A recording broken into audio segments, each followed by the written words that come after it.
Evening, everyone. Back again one day after posting my video about angle setting for Tormex, and I'm back on here not with any sort of sharpening demonstration, but I wanted to discuss one of the comments that I had in the video, because the person raised some really good points. I'll post the comment on the screen here in a second, but it's quite long. Probably the font is too small to be able to easily read it. So I encourage you to go over to my my angle setting video that I posted yesterday, and I'll if I can work it out, I'll link to it in the description to make it easier for you. But anyway, the commenter is from Norman Wilson 8291, and he takes some issue. I'm paraphrasing a bit, but he takes some issue with the controlled angle sharpening, being that it's a bit too fussy, a bit too slow for real world sharpening.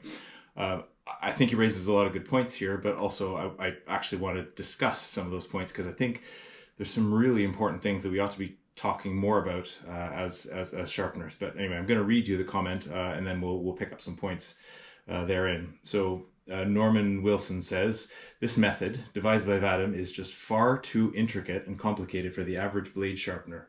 One could also use the notched angle guide atop the Angle Master to determine and set the grind angle accordingly. Shouldn't one know the original bevel of the blade as set by the factory, if new, before arbitrarily selecting a suggested angle, i.e. 16 degrees for European style knives and 15 degrees for Japanese style knives?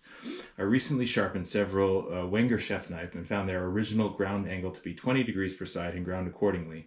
They were extremely sharp with very little metal removed. Why would I then change that original factory set angle to something else? Plus, how does this highly technical angle measurement sharpening method lend itself to put through of sharpening?" That maybe means throughput of customer blades in a timely manner. In one of his last videos, Vadim had abandoned his multiple Tormek machines for precision, high-speed bench grinders with superb buffing wheels. A knife could be sharpened in 2 minutes and 17 seconds. So, is Vadim a guru of the knife sharpening business? No.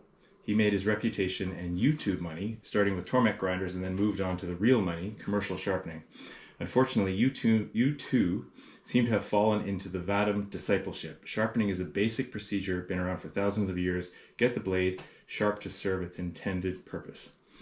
I hear comments along these lines quite a bit, and I think they are important to discuss. So, first thing just relates to the factory edge angle. So one of the things that is important to understand is that knife makers just simply don't have time to be sharpening in a very precise and accurate way. So they will choose a pretty good angle for the steel and the hardness rating, etc., for their knife, and in a very high throughput, often belt sharpening manner, put a workable edge on their blade.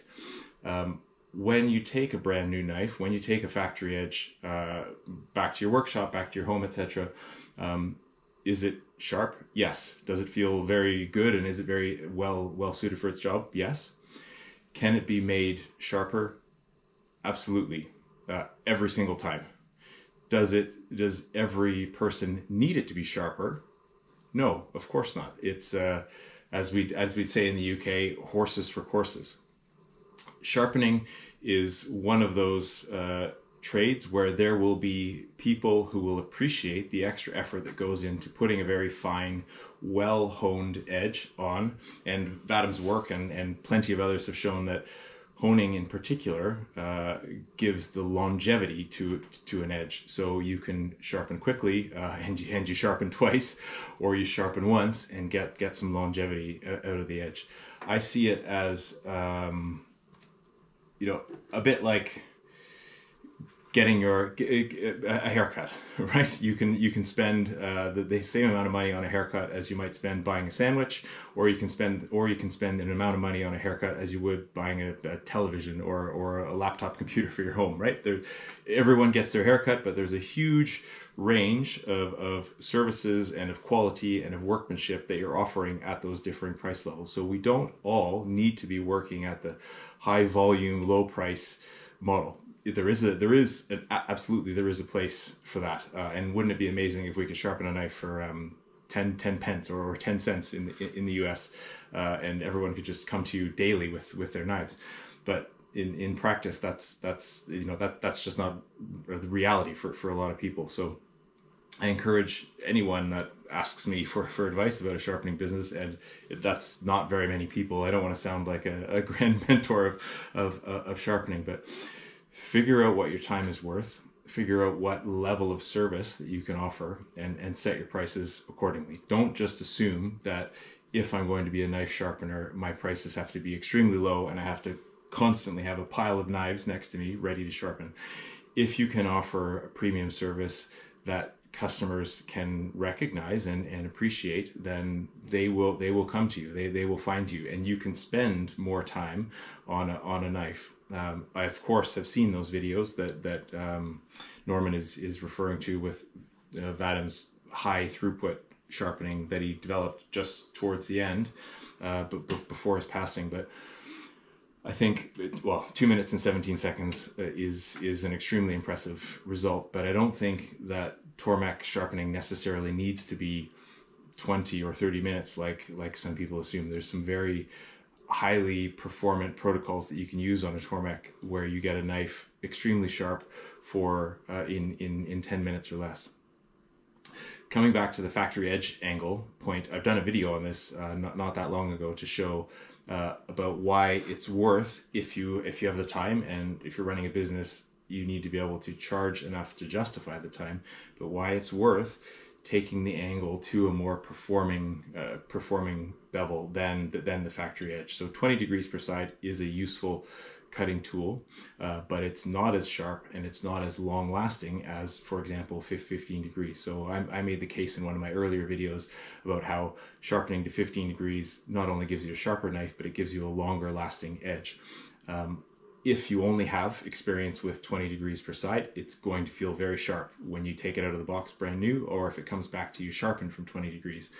But it's a bit like somebody who has been driving around in a car that only has a 3-speed gearbox, and then finds somebody who offers a service to upgrade that to a 5-speed gearbox. When you're cruising around in your 3-speed gearbox and that's the only experience you have with driving, it's going to feel pretty good and pretty exhilarating and very useful for getting around.